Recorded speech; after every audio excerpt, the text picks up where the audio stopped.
என் அன்பு மாணவ செல்வங்கள் அனைவருக்கும் என் இனிய காலை வணக்கம். எல்லோரும் சந்தோஷமாக இருக்கீங்களாப்பா? ஆமாம், எப்பயுமே நீங்கள் சந்தோஷமாக சிரிச்சுட்டே இருக்கணும். ஏன் சிரிச்சிட்ருக்கணும் தெரியுமா? நம்ம சிரிக்கிறப்ப தான் நம்ம உடம்புல 17 தசைகள் வேலை செய்யுமா.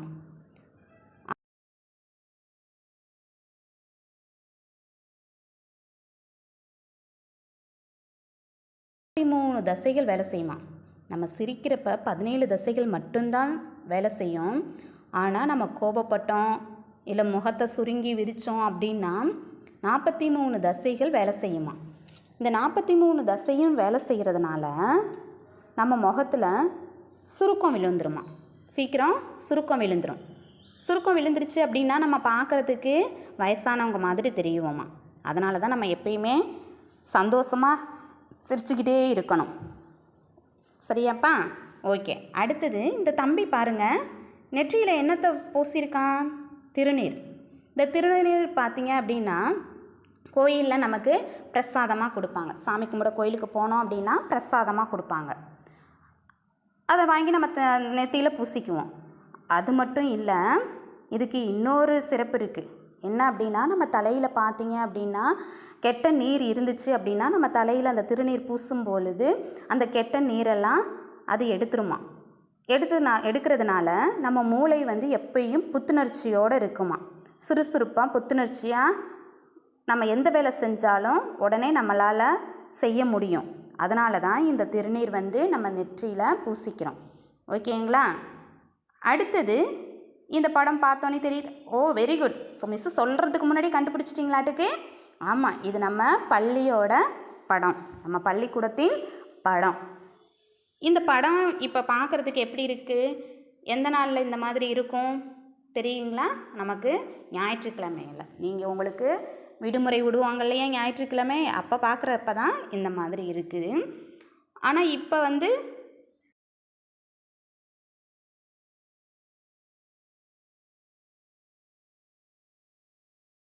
மாதிரி வியாதி சீக்கிரம் போயிடணும் அப்படின்னு நம்ம சீக்கிரம் ஸ்கூலுக்கு வரணும் அப்படின்னு நம்மளும் கடவுளை பிரார்த்தனை செய்வோம். நாங்களும் உங்களை பார்க்குறதுக்கு ரொம்ப ஆசையாக இருக்கோம். நீங்களும் எங்ககிட்ட சொல்கிறீங்கப்பா எப்போ ஸ்கூல் ஓப்பன் பண்ணுவாங்க அப்படின்னு. அதனால் நம்ம எல்லோரும் சேர்ந்தே ப்ரேயர் பண்ணுவோம்.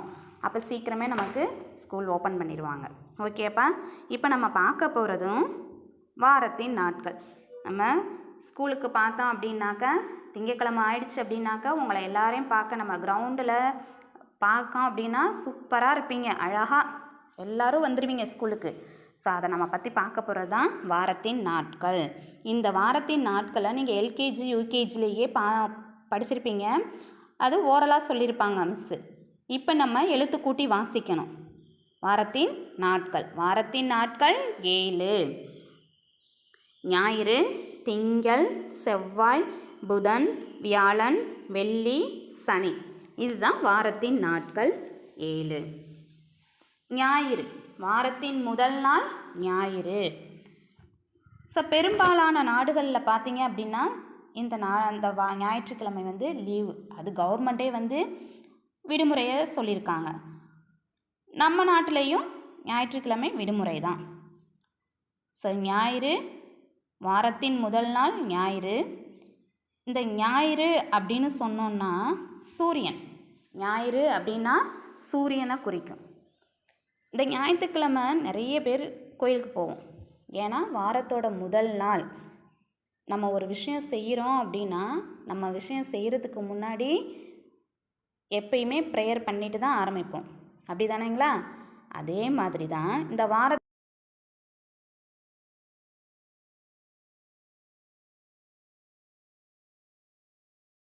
நம்ம செய்யக்கூடிய அனைத்து காரியங்களும் நல்லபடியாக நடக்கணும் அப்படிங்கிறதுக்காண்டி நம்ம கடவுள்கிட்ட போய் பிரார்த்தனை செய்கிறதுக்கு போகிறோம்.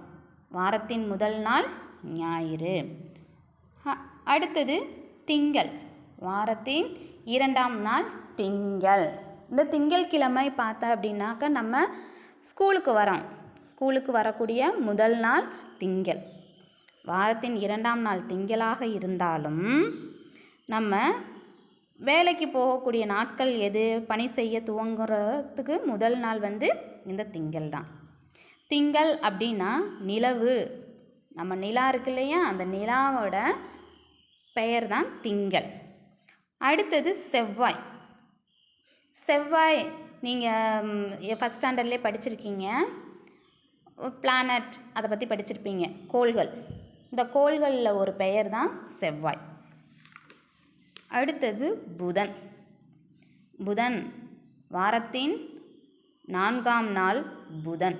வாரத்தின் 4ஆம் நாள் புதன். இதுக்கு ஒரு பழமொழி சொல்லுவாங்க, பொன் கிடைத்தாலும் புதன் கிடைக்காது அப்படின்னு சொல்லுவாங்க. பொன் கிடைத்தாலும் புதன் கிடைக்காது அப்படின்னு ஒரு பழமொழி சொல்லுவாங்க. ஏன்னா எந்த ஒரு காரியமும் புதன்கிழமை செஞ்சோம் அப்படின்னா அது நல்லபடியாக நடக்கும் அப்படின்னு நம் முன்னோர்களோட ஐதீகம், நம்பிக்கை. அடுத்தது வியாழன்.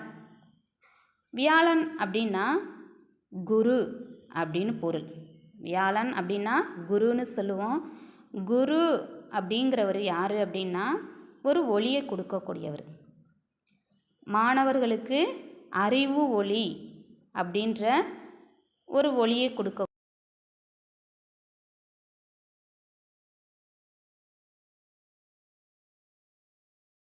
முற்காலத்துலலாம் பார்த்தீங்கன்னா ஆசிரியர்களை குருன்னு தான் சொல்லுவாங்க. இப்போ தான் நம்ம ஆசிரியர்கள் அப்படின்னு சொல்கிறோம். நமக்குன்னு அறிவை கொடுக்கறதுனால அவங்க குரு அப்படின்னு சொல்கிறோம். மாதா பிதா குரு அப்படின்னு சொல்கிறோம். ஃபஸ்ட்டு மாதா பிதா குரு தெய்வம் அப்படின்னு சொல்லுவோம். மாதாங்கிறவங்க அம்மா, பிதாங்கிறவர் அப்பா, அடுத்தது குரு. மாதாவுக்கும் பிதாவுக்கும் அடுத்தது குரு. அடுத்தது தான் தெய்வம். அடுத்தது தெய்வம்.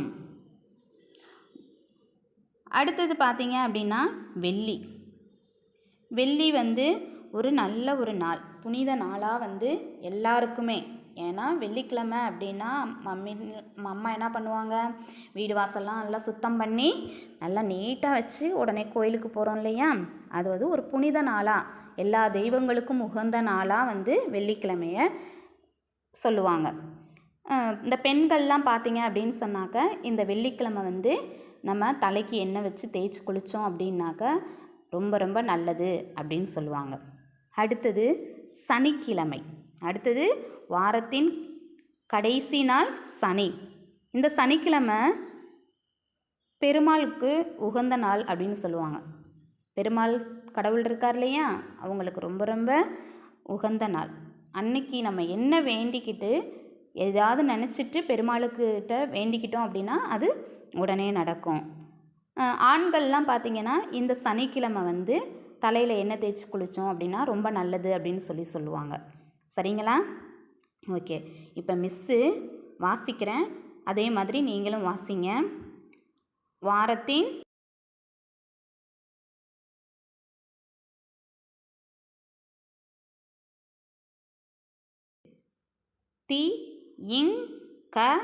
இல் திங்கள். செவ்வாய். இன் புதன். இன் வியாழன். வெள்ளி. சனி. வாரத்தின் நாட்கள் 7: ஞாயிறு, திங்கள், செவ்வாய், புதன், வியாழன், வெள்ளி, சனி. இப்போ நம்ம வாசிக்கும் பொழுதுப்பா ஒவ்வொரு எழுத்தையும் தனித்தனியாக உச்சரித்து வாசிக்கணும். நம்ம உயிரெழுத்துக்கள், மெய்யெழுத்துக்கள், உயிரெழுத்துக்கள் 12, மெய்யெழுத்துக்கள் 18, ஆயுத எழுத்து 1, உயிர்மெய் எழுத்துக்கள் 216, மொத்தம் எழுத்துக்கள் 247. முதல் வகுப்பிலேயே நம்ம பார்த்துருக்கோம். தமிழ் எழுத்துக்கள் நம்ம வாசிக்கிறதுக்கும் எழுதுறதுக்கும் ரொம்ப முக்கியம் அப்படின்னு சொன்னோம் இல்லையா, படிச்சிங்களா? ஓகே, அதனால தான் நம்மளால் இப்படி வார்த்தைகளை எழுத்து கூட்டி வாசிக்க முடியுது. திரும்பவும் மிஸ்ஸு ஒரு தடவை வாசிக்கிறேன். ஞாயிறு, ஞாயிறு. இல் திங்கள். செ இவ் வா இ செவ்வாய். பு த இன் புதன். வி யா ல இன் வியாழன். வே இல்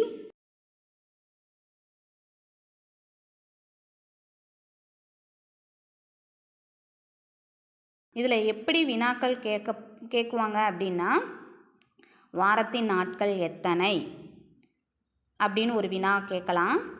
அப்போ வாரத்தின் நாட்கள் எத்தனை? 7. அடுத்தது வாரத்தின் முதல் நாள் எது? ஞாயிறு. நீங்கள் எழுதணும், வார்த்தையை பிழை இல்லாமல் எழுதணும். அடுத்தது வாரத்தின் 4ஆம் நாள் எது? வாரத்தின் 4ஆம் நாள் புதன். அடுத்து வாரத்தின் கடைசி நாள் சனி. வாரத்தின் 2ஆம் நாள் திங்கள். இப்படி மாறி மாறி கேட்கப்படும். இதுக்கு நீங்கள் படிச்சுக்கிட்டால் தான் உங்களால் அதுக்கு விடையளிக்க முடியும். சரிங்களா? அடுத்தது நம்ம பார்க்க போகிறது எண்கள். நீங்கள் மேக்ஸில் படிச்சிருப்பீங்க நம்பர்ஸ். ஸோ ஃபஸ்ட் ஸ்டாண்டர்ட்லாம் நிறைய நம்பர்ஸ் படிச்சிருப்பீங்க. 10,000 வரைக்கும். செகண்ட் ஸ்டாண்டர்ட்லாம் 25,000லாம் படிப்பீங்க. நிறைய நம்பர்ஸ் படிப்பீங்க. இப்போ நம்ம 10 வரைக்கும் உள்ள எண்களை மட்டும் ஃபஸ்ட்டு பார்ப்போம். இப்போ நம்ம பார்க்க போகிறது தமிழ் எண்கள் 1 முதல் 10 வரைக்கும் மட்டும் பார்ப்போம். இதுக்கு ஒரு ரைம்ஸ் இருக்குது. இந்த ரைம்ஸு நீங்கள் எல்கேஜிலேயே படிச்சிருப்பீங்க. இருந்தாலும் மிஸ்ஸு உங்களுக்கு ஞாபகப்படுத்துகிறேன். 1 யாவர்க்கும் தலை 1.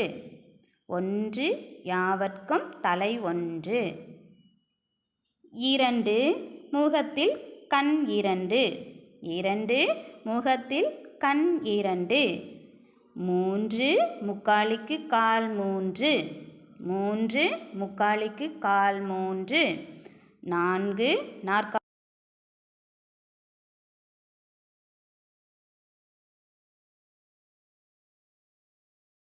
விரல் 5. 5 ஒரு கை விரல் 5. 6 ஈயின் கால் 6. 6 ஈயின் கால் 6. 7 வாரத்தின் நாட்கள் 7. 7 வாரத்தின் நாட்கள் 7. 8 சிலந்திக்கு கால் 8. 8 சிலந்திக்கு கால் 8. 9 தானிய வகை 9. 9 தானிய வகை 9. 9 தானிய வகை 9. 10 இரு கை விரல் 10. 10 இரு கை விரல் 10. இப்படி ஒரு ரைம்ஸ் படிச்சிருப்போம். அப்படி தானே? ஆமாம்ப்பா. இந்த 9 தானிய வகை 9ன்னு சொல்கிறோம் இல்லையா, அதை நவதானியங்கள்னு சொல்லுவாங்க. நவதானியங்கள்னு சொல்லுவோம். நவ அப்படின்னாவே 9 அப்படின்னு அர்த்தம். நவனாவே 9 தானியங்கள் சேர்ந்தது தான் நவதானியங்கள்னு சொல்லுவோம். நவனாவே 9ன்னு அர்த்தம். அந்த 9 தானியங்கள் என்னென்ன அப்படின்னா நெல், துவரை, உளுந்து, பச்சை பயிறு, மொச்சை, எள், கோதுமை, கொள்ளு, கொண்டக்கடலை. இது எல்லாம் சேர்ந்தது தான் நவதானியங்கள். இந்த நவதானியங்கள் பார்த்திங்கன்னாப்பா, ஏதாவது ஒரு விசேஷம், ஒரு வீடு கட்டியிருக்கோமோ, அதுக்கு புது வீடு பால் காய்ச்சுவோம் இல்லையா, அப்போ இல்லைன்னா திருமணம் நடக்கும் இல்லையா, கல்யாணம், அப்போ இந்த முகூர்த்த கால் நடுற போது இந்த நவதானியங்களை கொண்டு வச்சு நம்ம கடவுள்கிட்ட வணங்குவோம். எல்லா சுப காரியங்களும் நல்ல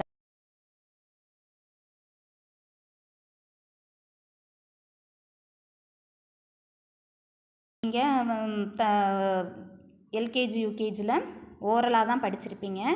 இங்கே நம்ம எழுத்து கூட்டி வாசிக்கணும்.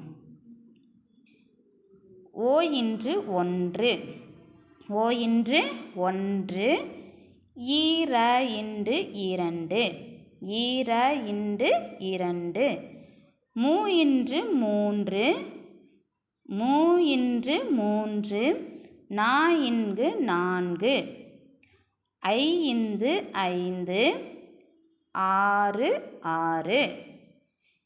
ஏழு ஏழு, ஏ இட்டு எட்டு, ஓ என்பது 9, ப இத்து 10. இதுவும் உங்களுக்கு வினாக்கள் கேட்கப்படும்பா. விடுபட்ட எழுத்துக்கள் நிரப்புக. அப்புறம் 1 முதல் 5 வரை உள்ள தமிழ் எண்களை எழுதுக, இல்லை 1 முதல் 10 வரை உள்ள தமிழ் எண்களை எழுதுக அப்படின்னு சொல்லி வினாக்கள் கேட்போம். அதுக்கு நீங்கள் எழுத்து ரொம்ப முக்கியம். எழுத்து தெரிஞ்சிருச்சு அப்படின்னாவே நீங்கள் எவ்வளோ பெரிய வார்த்தையாக இருந்தாலும் சரி நீங்களாகவே பார்க்காம எழுதலாம். இப்போ ஒருத்தர் உங்கள்கிட்ட ஒரு வார்த்தையை சொல்கிறாரு அப்படின்னா அந்த வார்த்தையை நீங்கள் கேட்ட உடனேயே உங்களுக்கு எழுத்துக்கள் ஞாபகம் வந்துடும், நீங்கள் எழுத்து கூட்டி எழுதலாம். அதுக்காண்டி தான் இப்போ நீங்கள் எழுத்துக்களை சொல்லி சொல்லி வாசிக்கணும். மிஸ் ஒரு தடவை திரும்பவும் ரீட் பண்ணுறேன். ஓ இன்று 1, ஈர இன்று 2, மூ இன்று 3, நா இங்கு 4, ஐ இந்து 5, 6 6, 7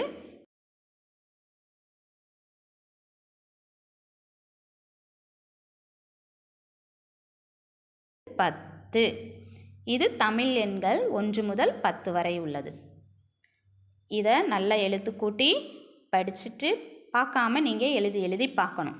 அப்போ தான் அந்த எழுத்துக்கள் உங்களுக்கு ஞாபகம் இருக்கும். இப்போ முதலில் என்ன பார்த்தோம்? வாரத்தின் நாட்கள். அதில் எப்படி வினாக்கள் கேட்கப்படும் அப்படின்னா, வாரத்தின் நாட்கள் எத்தனை? வாரத்தின் நாட்கள் 7. இப்போ வாரத்தின் நாட்கள் 7ஐயும் எழுதுக அப்படின்னு சொல்லிட்டோம் அப்படின்னா அந்த 7ஐயும் நீ பார்க்காம எழுதணும். அப்படி இல்லை அப்படின்னாக்க வாரத்தின் முதல் நாள் எது அப்படின்னு வினா இருக்கும். நீங்கள் வாரத்தின் முதல் நாள் ஞாயிறு. அடுத்தது வாரத்தின் கடைசி நாள்? வாரத்தின் கடைசி நாள் சனி. அடுத்தது வாரத்தின் 3ஆம் நாள்? வாரத்தின் 3ஆம் நாள் செவ்வாய். புனித நாளாக எதை சொல்லுவோம்? வெரி குட், வெள்ளி. புனித நாளாக கருதப்படுவது வெள்ளி. அடுத்தது வாரத்தின் முதல் நாள் எங்கு செல்வோம்? வாரத்தின் முதல் நாள் கோயிலுக்கு செல்வோம். சரிங்களா? இந்த மாதிரி உங்கள்கிட்ட ரொம்ப கஷ்டமானதெல்லாம் கேட்க மாட்டாங்க. வாரத்தின் முதல் நாள் என்ன, வாரத்தின் நாட்கள் எத்தனை, வாரத்தின் கடைசி நாள் என்ன, இந்த மாதிரி வினாக்கள் கேட்கப்படும். அடுத்தது பார்த்திங்க அப்படின்னா நம்ம தமிழ் எண்கள் படித்தோம். தமிழ் எண்கள் 1 முதல் 10 வரை. அது உங்களுக்கு விடுபட்ட எண்ணாகவும் இருக்கலாம், விடுபட்ட எழுத்துக்களாகவும் கேட்கலாம். இல்லைனா 1 முதல் 10 வரை உள்ள தமிழ் எண்களை எழுதுக அப்படின்னு சொல்லியும் கேட்பாங்க. நீங்கள் நல்லா படிச்சுக்கோங்க. நல்லா படிச்சுட்டு எப்பயுமே எழுதி பாருங்கள். தமிழை பொறுத்த வரைக்கும் எழுதி பார்க்க